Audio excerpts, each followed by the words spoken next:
The minimum wage has gone up by 65 cents in BC, now to $17.40 an hour.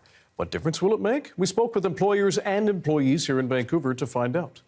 Reaction to the minimum wage going up is how difficult it is already, for the restaurant business to survive.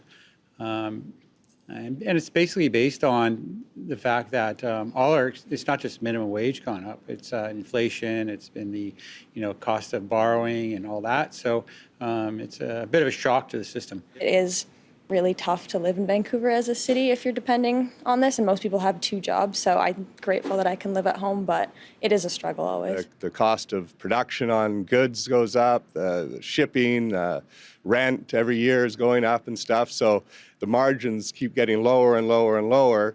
So, this is just another thing that takes a little bite out of your already thin profit margin being an independent business in downtown Vancouver. I understand the means of living is harder because rent has to be paid, people have to pay for their families, take care of bills, but at the same time for business owners it's a lot harder because they also have to pay for their other needs and also the business, so it needs to have the 50-50 understanding. So all the increases, a welcome raise for many workers. As we heard there are some businesses who might be feeling the squeeze, especially as inflation and other things make it more expensive to run a business. Joining us now is Eoin Foley, who runs several restaurants in Prince George. Eoin, thanks for joining us. What does a minimum wage increase like this mean for your businesses? Well, it's a big shock, I guess, every year that we have to do this, and there's huge amount of things we have to go through to try to match that, to lower our costs. We try not to raise prices too much because obviously everybody's feeling the pinch. We want our customers to still feel they're getting value for their dollar at all times. But and we want our employees to thrive. We want them to have a comfortable life. But if the burden keeps on getting put on businesses over and over again, as we've seen, not just with minimum wage, with sick days, healthcare tax, increased costs on our food budgets as well. If we see more and more small businesses go under, there's those employees just lose their jobs, and that's no good for anybody. How do you have those, or do you have those conversations with your staff, and how do they go? Because they're feeling the pinch of inflation when they have to buy groceries, rent's going up, and same as perhaps your taxes and other fees are going up as well. Yeah, it's always a fine balance. My employees are incredibly valuable to the business. We can't operate without them, and they're so important. And I'd rather see more money go into their pockets than go into costs, for general taxes, increased costs for food and alcohol, that sort of thing. But it can be difficult at times. I mean, certainly money, and we're happy to get a bump in pay right now.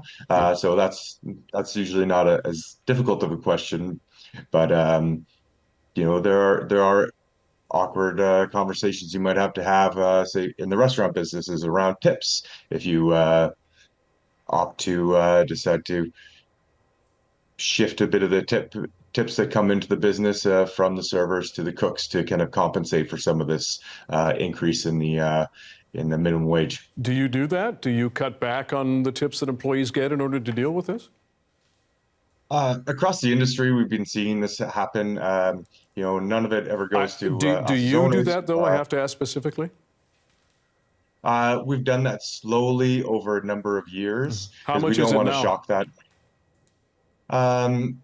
The percentage of tips goes to the kitchen is about, for us, it's about 9% of the food sales, specifically. So it's tied to the work that the kitchen does.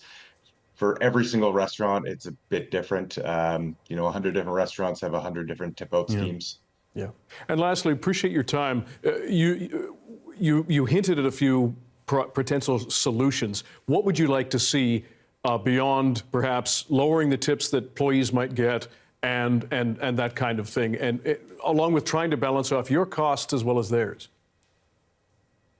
Yeah, well, any bit of help that the government can offer is welcome for small businesses, whether it's grants or tax relief.